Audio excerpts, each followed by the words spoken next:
Assalamualaikum warahmatullahi wabarakatuh. Kita lanjutkan materi selanjutnya yaitu tentang teori lokasi. Kalau kita sudah belajar tentang konsep region atau wilayah, kita sekarang belajar tentang konsep lokasi.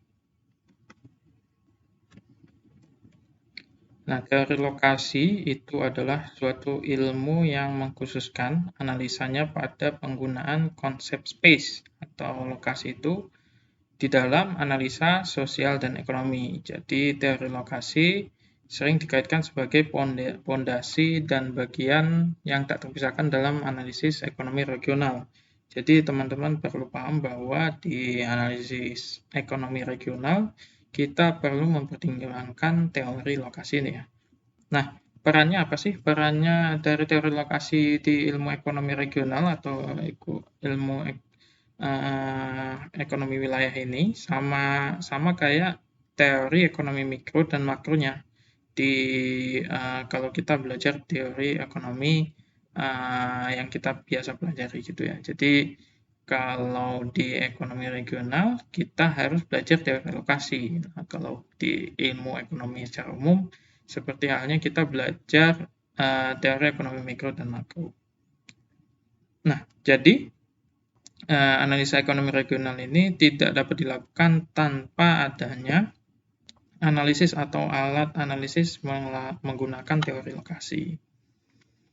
Nah, secara garis besar, teori lokasi dapat dikategorikan jadi tiga.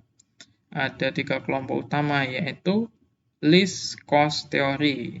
Least cost theory ini, teman-teman, merupakan analisa yang dia itu fokus pada aspek produksi dan mengabaikan unsur-unsur pasar dan permintaan. Jadi yang perlu diperhatikan ketika kita membahas teori lokasi tentang least cost theory ini adalah tentang bagian produksinya ya. Bagian produksinya. Nah, yang membuat teori ini adalah Alfred Weber tahun 1909. Ia beranggapan bahwa faktor utama yang menentukan pemilihan lokasi perusahaan industri yaitu ongkos transportasi atau ongkos perpindahan antar wilayah, lalu perbedaan upah buruh, nah ini yang sering kita temui, lalu juga kekuatan aglomerasi.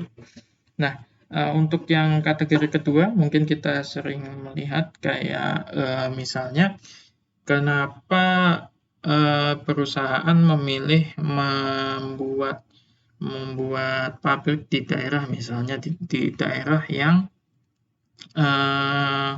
tidak merupakan daerah industri, tetapi di pinggirannya. Misalnya kalau kita tahu di daerah Semarang itu ada wilayah industrinya itu ada di sekitar perbatasan Semarang dengan Kendal. Cuman ada juga orang yang membuat pabriknya di bagian Salatiga. Nah, kenapa demikian? Karena pertimbangannya adalah upah buruh.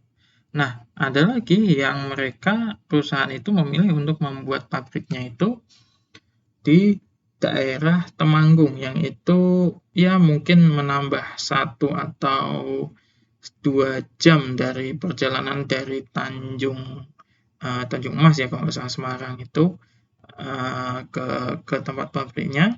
Nah, kenapa perusahaan memilih lokasi di sana? Karena di sana upahnya lebih rendah dibandingkan di kawasan industri. Misalnya kalau di daerah Semarang itu kawasan industri Ungaran atau di kawasan industri di daerah Kendal seperti itu. Nah, itu adalah pertimbangan dari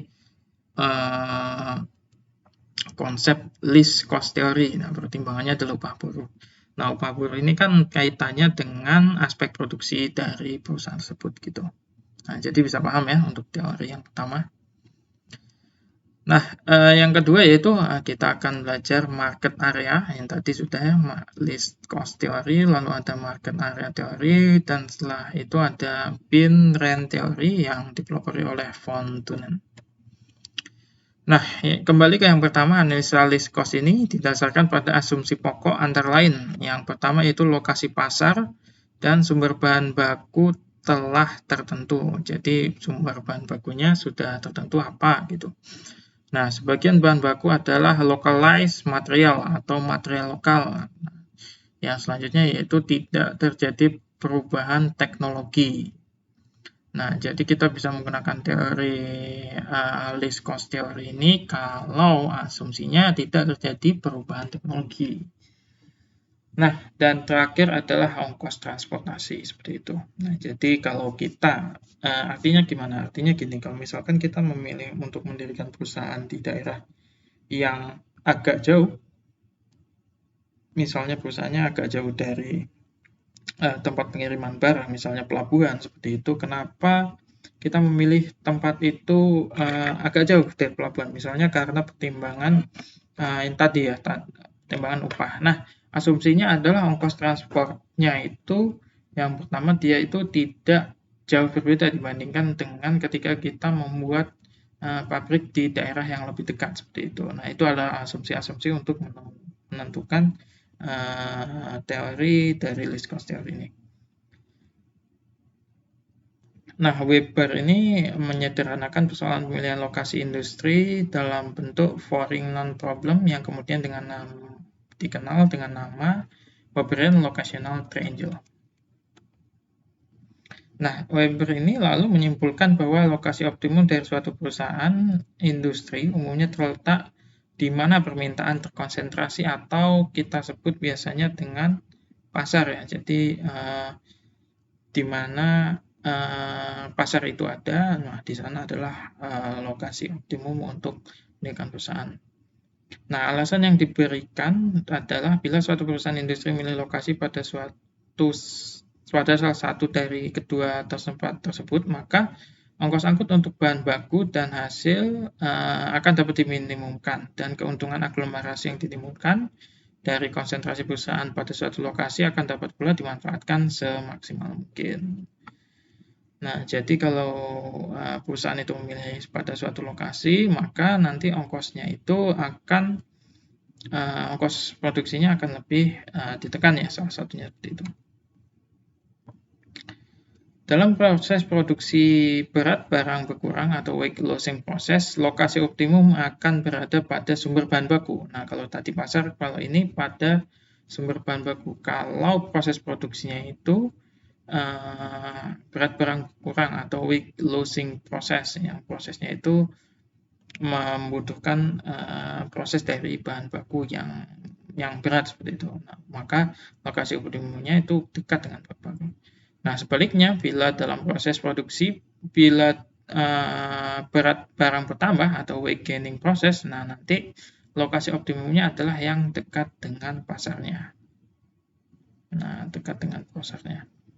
Hanya bila industri tersebut menggunakan proses food loss, perusahaan akan dapat bebas kedua alternatif lokasi tersebut. Nah, Moses tahun 56 itu mencoba menggabungkan teori produksi ala neoklasik, jadi ia menyimpulkan return to scale akan mempengaruhi pemilihan lokasi. Ini merupakan awal pertimbangan dari faktor teknologi dan teori lokasi melalui perubahan pada koefisien produksi perusahaan tersebut. Itu. Yang kedua, ini teori lokasi yang kedua, yaitu dinamakan dengan market area theory. Nah, pelopornya adalah Agus Loss tahun 1954. Nah, menurut kelompok ini, faktor permintaan lebih penting, artinya dalam persoalan pemilihan lokasi. Jadi, bila permintaan suatu barang itu elastis terhadap harga, diperkirakan akan timbul berbagai pengaruh terhadap pemilihan lokasi perusahaan. Nah, jadi yang menjadi pertimbangan pada teori ini adalah market atau pasar atau yang permintaannya. Nah, selain itu juga ada persaingan antar tempat atau special compensation di antara sesama produsen menentukan pula tingkah laku perusahaan dalam memilih lokasi. Nah, perusahaan ini biasanya kalau mendirikan perusahaan memilih lokasi, maka dia akan memilih di mana lokasi pasar yang meminta produk dia gitu. Jika dia menjual peralatan-peralatan medis seperti itu dekat dengan daerah-daerah yang menggunakan peralatan medis seperti itu. Nah, itu adalah konsep market area theory. Jadi mendekatkan diri atau perusahaan memilih lokasi yang berdekatan dengan sumber permintaan atau pasarnya, seperti itu. Nah, teori market ini, area ini ada asumsinya juga. Yang pertama yaitu konsumen tersebar secara merata di seluruh tempat. Nah, yang kedua, bentuk persamaan permintaan dianggap sama, dan yang ketiga adalah ongkos angkutnya. Jadi ongkos angkut untuk setiap satuan produksi dan jarak adalah sama. Nah, jadi berdasarkan tiga asumsi ini, simpulannya adalah pemilihan lokasi perusahaan akan lebih banyak ditentukan oleh besarnya ongkos angkut untuk hasil produksi dan tingkat persaingan sesama produsen di suatu pasar atau yang meminta barang tadi ya.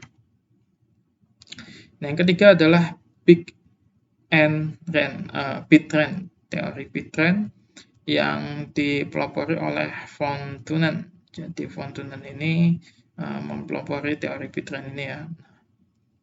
Nah, menurut teori ini menjelaskan bahwa pemilihan lokasi perusahaan lebih banyak ditentukan oleh kemampuan perusahaan untuk membayar sewa tanah. Nah, jadi karena perusahaan tersebut menggunakan sebuah wilayah, sebuah tanah yang nanti disewa, maka perusahaan akan memilih lokasi di mana ia bisa membayar sewa dari tanah yang digunakan untuk produksi tersebut gitu.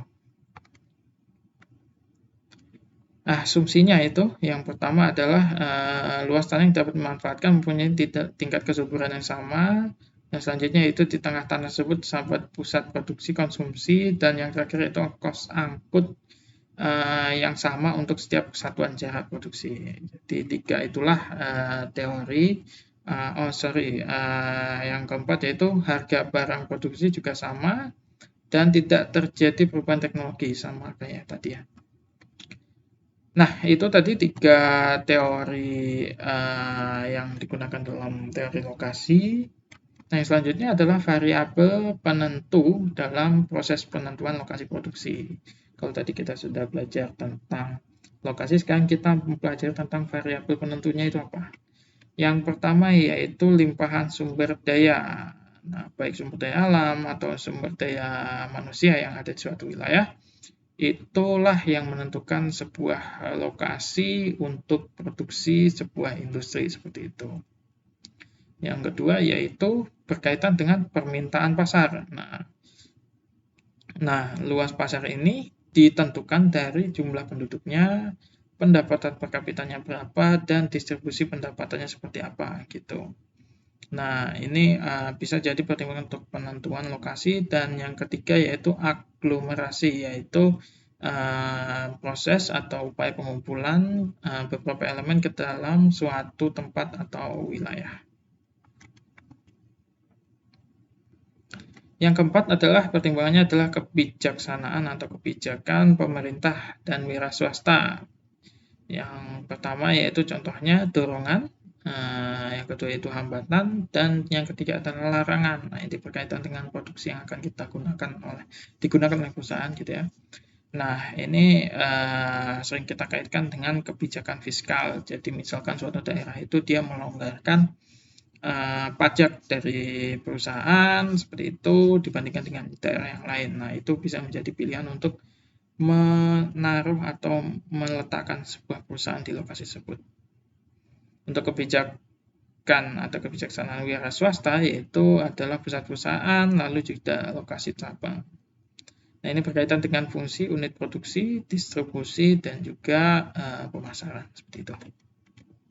Nah, sekian materi tentang teori lokasi. Kita akan ketemu dengan materi selanjutnya. Assalamualaikum warahmatullahi wabarakatuh.